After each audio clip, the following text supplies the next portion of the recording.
హైదరాబాద్ లో Laila movie event లో నటుడు పృథ్వీరాజ్ చేసిన రాజకీయ విమర్శలకు ఎక్స్విధిగా కౌంటర్ ఇచ్చారు ఎర్రగొండపాల వైసీపీ ఎమ్మెల్యే తాటిపర్తి చంద్రశేఖర్. సినీ వేడుకల్లో హుందాతనం పాటిస్తే బాగుంటుంది. మొన్న పవన్, నిన్న చరణ్, తాజాగా చిరంజీవి గార్ల సమక్షంలో వైఎస్ఆర్సీపీ పార్టీపై పరోక్షంగా రాజకీయ విమర్శలు సినీ రంగానికి మంచిది కాదన్నారు. ఇప్పుడున్న 11 గొర్రెలే రేపు కథన రంగంలో గర్జించే సింహాలై శత్రువులను ఏం కండక్కు ఆ కండక్కు విరిచే వేటాడొచ్చేమో. సినీ నేపథ్యం గల టీడీపీ 40 ఏళ్ల రాజకీయమున స్థాయి అహంకార పోకడలేదు. మన కడుపు మంట కోసం మొత్తం ఇండస్ట్రీ బలి చేయడం ఏంటో.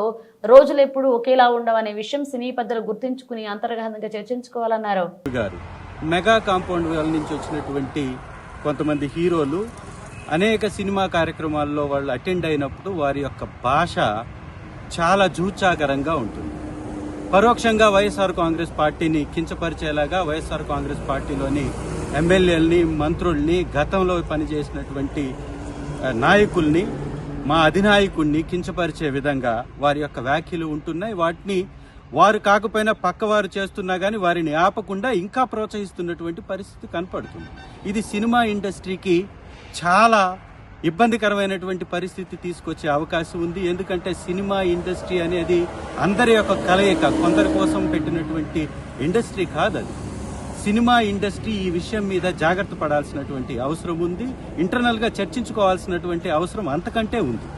ఎందుకంటే ఒకరి కడుపు మంట కోసం, ఒకరి రాజకీయ స్వప్రయోజనం కోసం, కేవలం మెగా కాంపౌండ్ వాళ్ళ నుంచి వచ్చినటువంటి హీరోల స్వప్రయోజనం కోసం వారు 1,32,00,000 మంది ఓట్లు వేసినటువంటి వైఎస్ఆర్ కాంగ్రెస్ పార్టీని కించపరుస్తూ పదే పదే మాట్లాడడం అనేది ఇది ఒక మంచి పద్ధతి కాదు. దీనికి తగిన మూల్యం చెల్లించుకోక తప్పదు. ఇది ఇండస్ట్రీలో నుంచి వచ్చినటువంటి పెద్దలు కూడా ఈ మధ్య కాలంలో చాలా మంది వైఎస్ఆర్ కాంగ్రెస్ పార్టీ అధ్యక్షుల వర్యులు శ్రీ జగన్మోహన్ రెడ్డి గారిని ఉద్దేశించి కూడా వారి వ్యాఖ్యల్ని చూసినట్లయితే చాలా దిగజారి మాట్లాడుతున్నటువంటి పరిస్థితి ఉంది.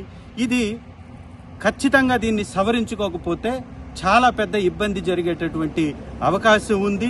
ఎందుకంటే సినిమాలో ఎమోషన్స్ ని మీరు చూపించినట్టే పార్టీలో ఉన్నటువంటి మాలాంటి స్వాభిమానం కలిగినటువంటి నాయకులకు కూడా ఎమోషన్ ఉంటుంది.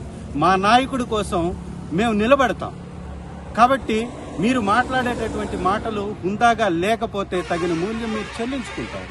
ఇది సినిమా ఇండస్ట్రీని దగా చేస్తున్నటువంటి వారిని కొంతమంది ఈ సినిమా ఇండస్ట్రీలో ఉన్నటువంటి పెద్దలు కూడా గ్రహించాలి.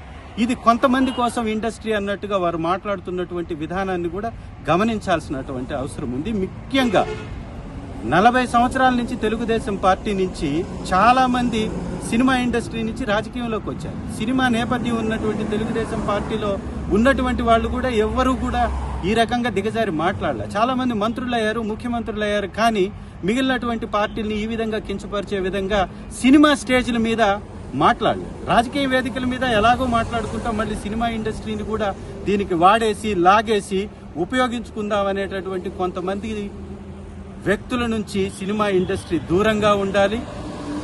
ముఖ్యంగా మెగా హీరోలకు కూడా చెప్తున్నాం, మీరు సినిమా నుంచి ఎదిగిన తర్వాత మెగా హీరోలుగా మీరు పరిణితి చెందారు. మీరు సినిమా ఇండస్ట్రీకి మెగా హీరోలుగా ఉండాలనే మేము కోరుకుంటున్నాం.